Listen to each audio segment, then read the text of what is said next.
ارادہ انسان کرتا ہے، توفیق اللہ تعالیٰ دے دیتے ہیں۔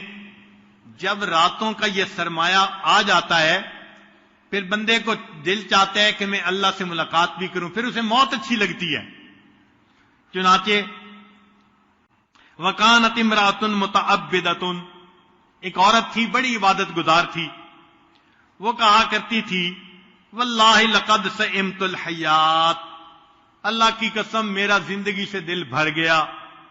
وَلَوْ وَجَدْتُ الْمَوْتَ يُبَاعُ لَاشْتَرَيْتُهُ شَوْقًا إِلَى اللَّهِ تَعَالَى وَحُبًّا لِلِقَائِهِ، اگر مجھے موت بکتی ہوئی مل جاتی تو میں موت کو خرید لیتی اللہ سے ملاقات کے شوق کی وجہ سے۔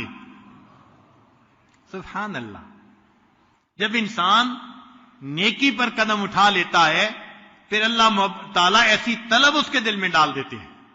تو وہ کہتی تھی کہ اگر موت مجھے کہیں بکتی ہوئی مل جاتی تو میں خرید لیتی اللہ کے دیدار کے شوق میں۔ قیل لہا، سننے والے نے یہ بات سن کے کہا فَعَلَىٰ ثِقَةٍ أَنْتِ مِنْ عَمَلِكَ، اگر تم موت کو اتنا پسند کرتی ہے، تیرے عمل کتنے پکے ہیں، عمل تو نے کتنے تیار کر لیے ہیں۔ فقالت، کہنے لگی لا، عمل تو جمع نہیں کیے، ولیکن لحبی ایاہ وحسن ظنی بہی اشتقت الی لقیاہ، ہاں میرے دل میں اللہ کی محبت ہے، اللہ سے حسن ظن ہے، اس لیے میں اللہ سے ملاقات کرنی چاہتی ہوں۔ مجھے تم ایک بات کا جواب دو، افتراہ یعذبنی وانا احبہ، کیا میں اللہ سے محبت کروں گی تو کیا وہ مجھے جہنم کا عذاب دے گا اس کے اوپر؟ اللہ اکبر کبیرہ۔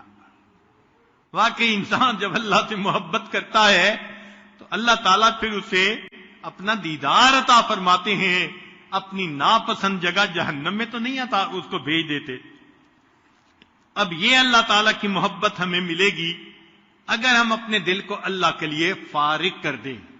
اوحی اللہ تعالیٰ الی داؤد علیہ السلام، اللہ تعالیٰ نے داؤد علیہ السلام کی طرف وحی نازل فرمائی، فقال یا داؤد فرغ لی بیتن اسکن فی، میرے لیے گھر خالی کر دو، میں اس میں رہنا چاہتا ہوں۔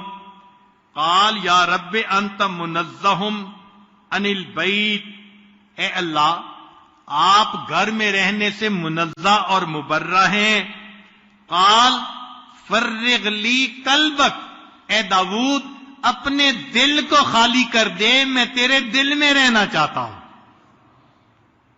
تو یہ دل اللہ کا گھر ہے، جو اپنے دل کو اللہ کے لیے فارغ کر لے گا، پھر اللہ اس کے دل میں آ جائیں گے، اللہ اس کے دل میں سما جائیں گے، بلکہ اللہ اس کے دل میں چھا جائیں گے۔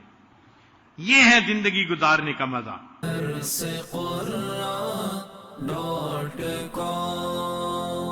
www.darsequran.com